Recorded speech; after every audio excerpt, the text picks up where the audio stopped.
नमस्कार, जय माता दी। आप सभी का हार्दिक स्वागत है आपके अपने YouTube channel greet and meet your stars में। मित्रों, अभी अष्टमी और नवमी को लेकर कुछ कन्फ्यूजन चला हुआ है सभी के दिमाग में कि किस दिन अष्टमी करनी है, किस दिन नवमी करनी है, या विसर्जन किस प्रकार से करना है। ये सभी तमाम चीज़ें बहुत से आप मेरे जो मित्र हैं, दर्शक हैं, उन्होंने व्हाट्सएप पर या मैसेंजर्स पर, फेसबुक पर या यूट्यूब चैनल पे कमेंट के माध्यम से बहुत बार ये क्वेश्चन पूछा कि किस तिथि को किस दिन मनाना है, किस दिन हमें कन्या पूजन करना है, किस दिन विसर्जन करना है, दशहरा कब होगा, विसर्जन कैसे करना है।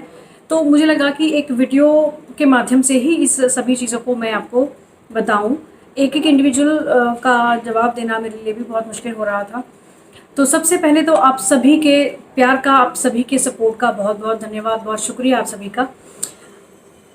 आप चलिए अब फटाफट से हम उन चीज़ों को देख लेते हैं, उन क्वेरीज़ को ले लेती हूँ मैं, जो भी आपके मन में जो शंका है और जिसका समाधान जल्द से जल्द हो पाए। और क्योंकि ये एक दो दिनों में ही आने वाली है अष्टमी नवमी, तो आप जल्दी से इसको देखते हैं। पहला एक प्रश्न मेरे पास ये आया था कि विसर्जन कब और कैसे करना है। विसर्जन कब किया जाए, सबसे पहली बात ये है कि नवरात्र यानी कि 9 दिन और 9 रात्रि का समय होना चाहिए, और दशमी तिथि जब लग जाए तब आपको विसर्जन करना चाहिए शास्त्रानुसार। कैसे करना है विसर्जन? हाथ में थोड़े से अक्षत लेंगे, आप अपने हाथों में थोड़े से चावल लेंगे, और जो भी आपने पहले कलश की स्थापना की है, जिसमें वरुण देवता का आवाहन किया है, 9 दुर्गाओं का आह्वान किया है, दुर्गा माता की स्थापना की है, जिन भी देवी देवताओं की आपने वहाँ पर स्थापना की है, उनका आवाहन किया है, उन सभी का मन में आप विचार करके आप उनका मन में आप ये प्रार्थना करेंगे कि आप सभी मेरे आमंत्रण पर पधारे, आपने अपना आशीर्वाद दिया, मैंने आपकी पूजा अर्चना की, आपने उसको स्वीकार किया, और अब आप अपने अपने अपने स्थान पर पधारें और पुनः मेरे आमंत्रण पर, मेरे निमंत्रण पर आप पधारें, अपना आशीर्वाद दें। और उन चावलों को आप अपने मंदिर में कलश के ऊपर आसपास में, आप जो भी स्थापना की थी उनके आसपास में आपको डाल देना है। ये हो गया विसर्जन। करना किस दिन है? दशमी तिथि को। अब दशमी तिथि, नवमी तिथि कब होगी, ये हम आगे चर्चा करेंगे ही। अब दूसरा प्रश्न ये आया था कि कलश और नारियल जो उसमें जल है उसका क्या करना है। सबसे पहली बात कि जो नारियल है उसको आपको प्रसाद के रूप में ले लेना है, और उसको फोड़कर अपने खाने के प्रयोग में लेना है, उसको प्रसाद में आप खा लें।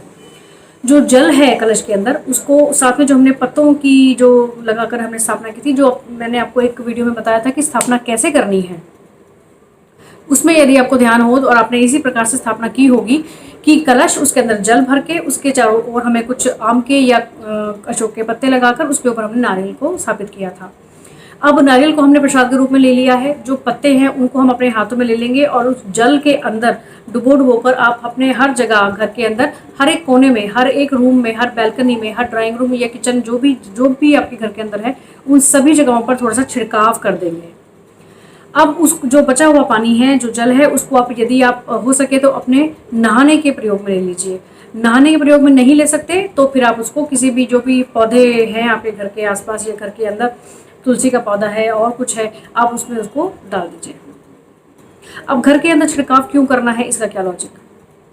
9 दिनों तक हमने माता की पूजा की, कोई भी मंत्र जाप किया, कोई स्तोत्र का उच्चारण किया, सप्तशती का पाठ किया, कुछ भी जो भी आपने पूजा पाठ की है, कम से कम ज़्यादा से ज़्यादा उन सभी की जो तरंगे हैं, जो वाइब्रेशंस हैं, उस जल के अंदर आ जाती हैं, उस जल में समाहित हो जाती हैं।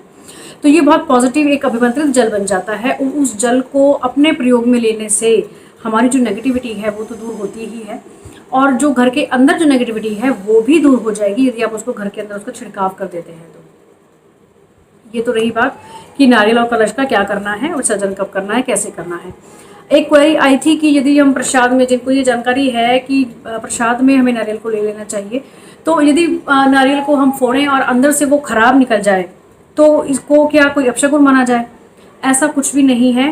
नारियल को लेते वक्त आप थोड़ा सा उसका ध्यान रखें कि उसको वो ज़्यादा सूखा हुआ ना हो, उसको हिलाकर देख लें कि वो पानी वाला है, उसके अंदर पानी होना चाहिए। एक अच्छा सा नारियल का चुनाव आप करें। उसके बावजूद भी यदि वो अंदर से खराब निकल जाए तो इसमें ना तो आपका दोष है, ना ही दुकानदार का कोई दोष है। कोई भी अंदर जाकर किसी नारियल के अंदर नहीं देख सकता।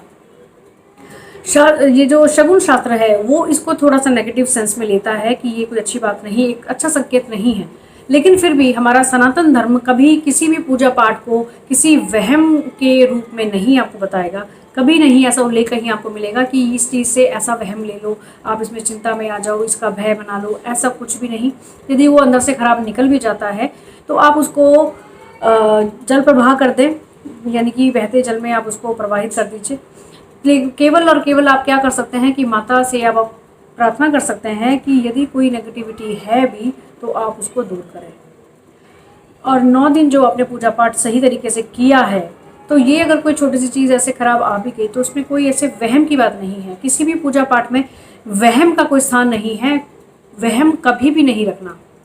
पूजा पाठ से संबंधित किसी चीज़ों, बहुत से लोग ऐसे हैं जो आपको वहम देंगे कि ऐसा हो गया तो ऐसा हो जाएगा, ऐसा होगा, ऐसा कुछ भी नहीं। हमारा सनातन धर्म कभी किसी वहम की बात नहीं करता है। पूजा पाठ कीजिए, केवल और केवल इसमें शर्त एक है कि श्रद्धा से, भक्ति से, पूरे विश्वास से कीजिए, केवल। इसके अलावा किसी भी वहम की ज़रूरत नहीं है, कोई स्थान नहीं है उसका। अगली बात आती है कि हमें अष्टमी करनी है या हमें नौमी करनी है, यानी कि जो कन्या पूजन है, कई लोग अष्टमी करते हैं और कई लोग नौमी करते हैं। किस दिन हमें करना चाहिए? देखिए, देश काल परिस्थिति ये कहती है कि साल दर साल से जो भी प्रथा आपके घर में होती आई है, आपको उसी का ही निर्वाह करना चाहिए। यानी कि जिनके घर में अष्टमी होती है उनको अष्टमी करनी चाहिए, जिनको नौमी होती है वो नौमी करें। लेकिन यदि आप मुझसे इस बात को पूछते हैं तो शास्त्रों के अनुसार नौमी में कन्या पूजन का विधान है। नौमी तिथि को कन्या पूजन करना चाहिए और विसर्जन हमें दशमी तिथि को करना चाहिए, ये विधान है। बाकी आपके घर में जिस तरह से होता आ रहा है साल दर साल से, आप उसी तरह से कीजिए, कोई दिक्कत नहीं है। अब इस बार तिथियों का थोड़ा सा आगे पीछे हो जाने की वजह से ये कन्फ्यूजन क्रिएट हुआ कि अष्टमी कब है और नौमी कब है, कब हमें इन तिथियों को देखना चाहिए, लेना चाहिए, उस हिसाब से अपना हमें त्यौहार करना चाहिए।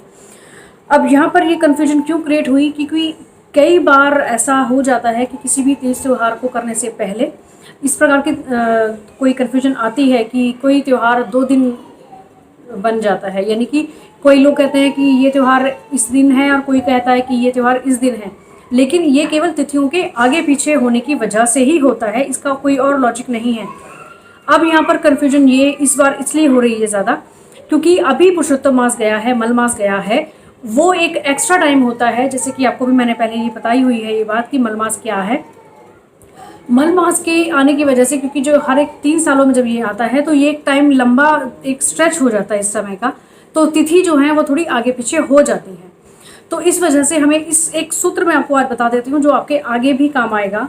किसी भी त्यौहार के लिए यदि कोई कन्फ्यूजन क्रिएट हो भी रही है तो आपको केवल ये देखना है कि सूर्योदय के समय में कौन सी तिथि है, उस हिसाब से आप अपने त्यौहार को मनाइए। जैसे कि फॉर एग्जांपल आपको मैं यहाँ ये एग्जांपल दे देती हूँ इस बात का कि अष्टमी और नवमी हमें कब करनी है, ये भी इसी बात से संबंधित है। 24 अक्टूबर यानी कि शनिवार को सूर्योदय के समय में आपको अष्टमी तिथि मिलेगी। अष्टमी तिथि है उस दिन सूर्योदय के समय में, और दोपहर के आसपास में नौमी तिथि आ जाएगी। तो जो और जानकार हैं वो ये कहेंगे कि जिनको नौमी करनी है, जिनको अष्टमी करनी है, दोनों एक ही दिन कर लें। लेकिन शास्त्र ये भी कहता है कि सूर्योदय के समय में जो तिथि है आप उसके अनुसार कार्य करिए। अष्टमी यानी कि शनिवार 24 अक्टूबर को अष्टमी तिथि है सूर्योदय के समय में, और अगले दिन सूर्योदय में नौमी तिथि है यानी कि संडे को। लेकिन ये एक अलग बात है कि नौमी तिथि जो है वो बहुत कम समय के लिए है। तो जिनको नौमी करनी है उनको थोड़ा सा जल्दी अपना कार्य करना पड़ेगा, जल्दी भोजन करना पड़ेगा। और 10 बजे के बाद से, क्योंकि 10 बजे के बाद कभी भी किसी समय में भी दशमी तिथि आ जाएगी, तो नौमी आपको संडे को करनी है, अष्टमी आपको सैटरडे को करनी है। लेकिन दशहरा यानी कि जो दशमी है, जिन भी परिवारों में दशमी की पूजा होती है उनको वो पूजा संडे को ही करनी है। यानी कि नौमी और दशमी दोनों एक ही समय, एक ही दिन है, एक समय नहीं, एक ही दिन है। सुबह के समय में, सूर्योदय के समय में नौमी है, और उसके बाद लगभग 10 से 11 बजे के आसपास में दशमी तिथि आ जाएगी। तो आपको सुबह अपना कन्या पूजन जिनको नौमी में करना है वो सुबह के समय कर लें, और उसके बाद जो भी दशमी का आपको पूजन करना है वो आप 11 बजे के बाद कर सकते हैं। और अपने नवरात्रों का जो आपने स्थापना की है उसका विसर्जन भी आप दशमी तिथि में ही करेंगे। तो ये कुछ जानकारी थी, जो बहुत से प्रश्न मेरे पास आ रहे थे, जिनमें से कुछ मुख्य प्रश्नों को मैं लेकर आपके सामने उपस्थित हुई हूँ। आप सभी पर माता रानी की कृपा बनी रहे, यही कामना मेरी हर बार रहती है और आज भी यही है। ये हमारा यूट्यूब परिवार हमेशा बढ़ता रहे, खुशहाल रहे, सभी संपन्न रहे, समृद्ध रहे, इसी मनोकामना के साथ जय माता।